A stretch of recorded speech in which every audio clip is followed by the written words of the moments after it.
Hello, everyone. Welcome to Counseling Theories and Helping Relationships. I'm really excited for this semester. I'm really excited for I think the conversations we're going to have, and hopefully the personal relevance that we have throughout this semester as well. But yeah, overall in this video, I'm just gonna, it's just an intro video. I'm going to go over the syllabus real quick, and then also just address a little bit about just theories in general, this course, and a little bit about chapter 1 of the Corey text. All right, so a little bit about me. I am born and raised in Pocatello, Idaho, and that's actually where I'm teaching from at this time. But I've also lived in Wyoming and Alaska and spent some time in Paraguay as well, living there. I've been a counselor since 2015. I graduated with my master's degree in 2015. I've worked in college counseling centers, like career counseling, mental health agencies. I've done, play therapy with children, career counseling, individual mental health, worked with some couples, worked with families. So I kind of have dabbled in a lot of different areas, but a lot of my experience has been in either the individual mental health or the career counseling. And I just briefly wanted to share a little bit too of why I became a counselor and a counselor educator. What really drew me to counseling is going to counseling myself, which I think is super helpful for anyone who's becoming a counselor. But I started to notice that there's a transformative power, or there can be a transformative power to counseling, that it can really kind of help you shift your way of being in the world.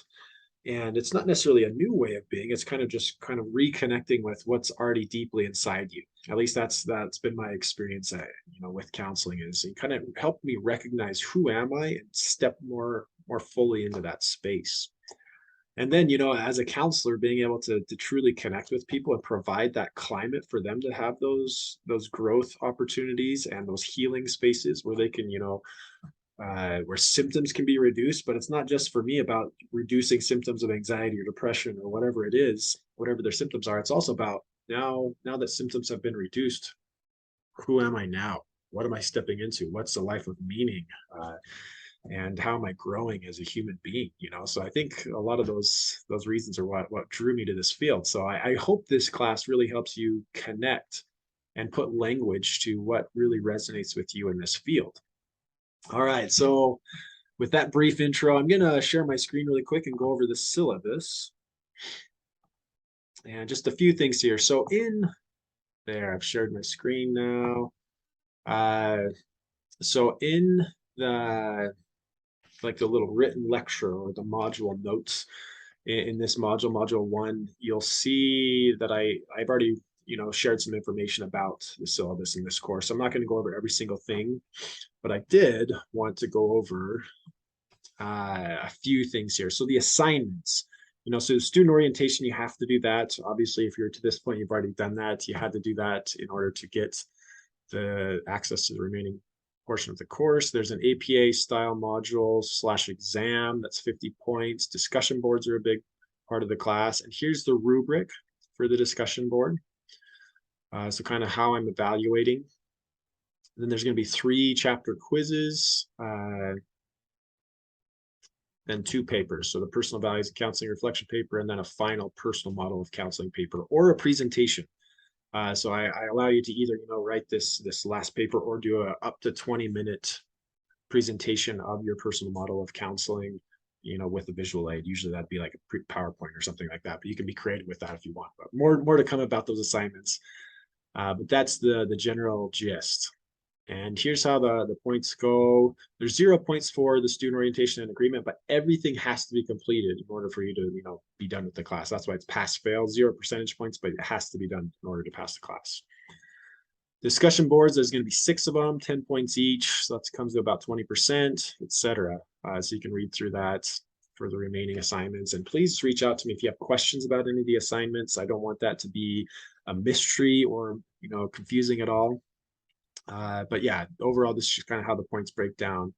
If you get between an 80 and an 89% in the class, it means you're meeting expectation, getting that B. And the A would be obviously exceeding expectations. For graduate level work, that's below expectations, and a C would be below expectations at the 70 to 79. And obviously anything below that is unsatisfactory. But that'll be built into all the rubrics. So once again, that shouldn't be confusing to you. Okay, let's see. So if you have any questions about the book, there's been a little bit of confusion with Cengage. They actually have like three 10th editions. So there's the 10th edition, there's a like a 10, I think updated 10E or something like that, and then the updated 10th edition. So the updated 10th edition is actually what we're using. So that's the most current textbook by Corey that was just published last year. All right.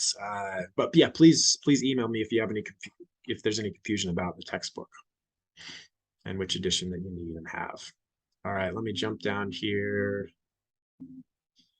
So just spend some time with the course schedule. I try to put everything here with the due dates, the exact time of when they're due. Everything in bold will just be those due dates. Oh, I guess I missed doing at 11:59 for quiz number 1, but that's going to be just standard. Any due date's going to be just 11:59 p.m. So yeah, and these are obviously the content areas that we're going to be covering as well with the dates. Some weeks are going to be 2-week segments, so just be aware of that. And the discussion board will reflect that. You have a week to do your original posts and then respond to peers. That's usually how it's going to be with discussion boards. So you're going to have some time to write your original posts. So that's just you sharing your thoughts about the questions in the discussion board prompts. And then you're just going to have at least 2 responses to peers by the due date. Okay, let me see.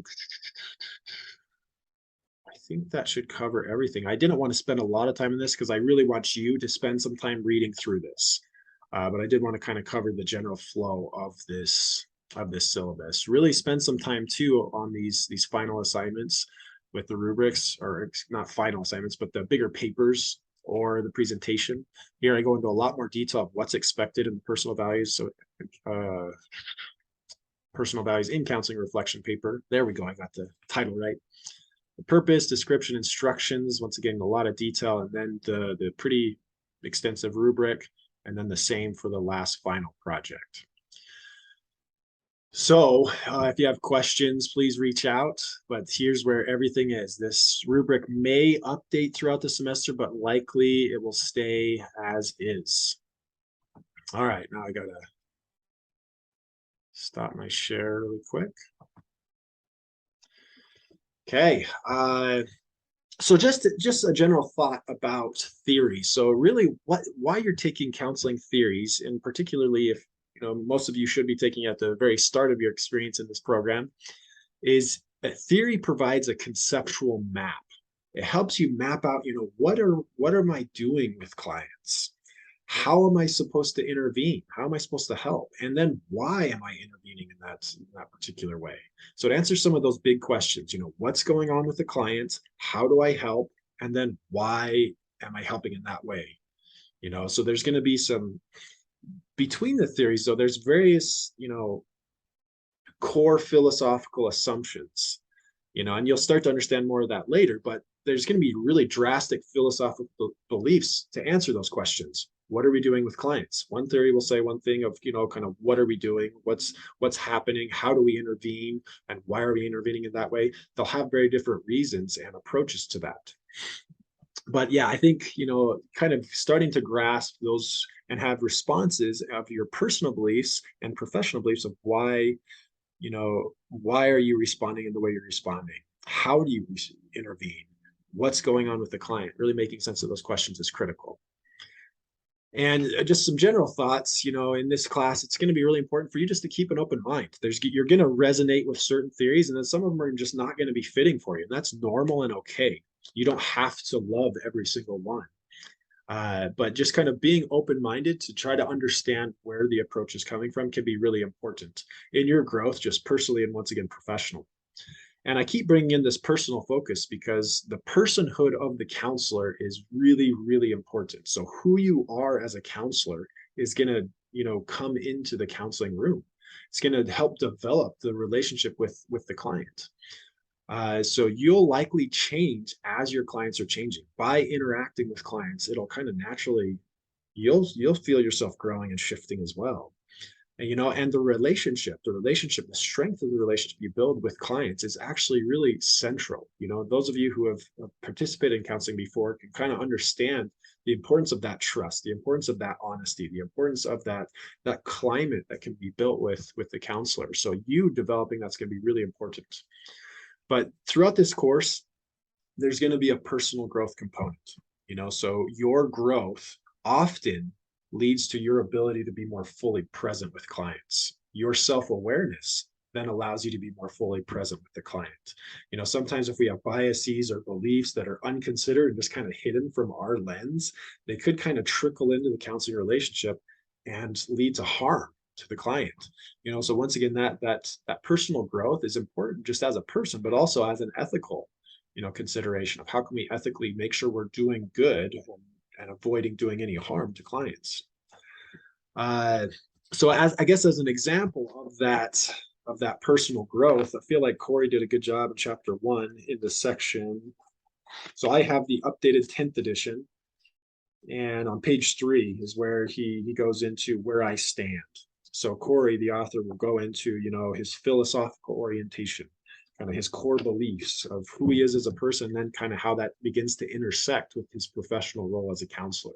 So I think that can be a good example for you to kind of see that in action from the author of the text.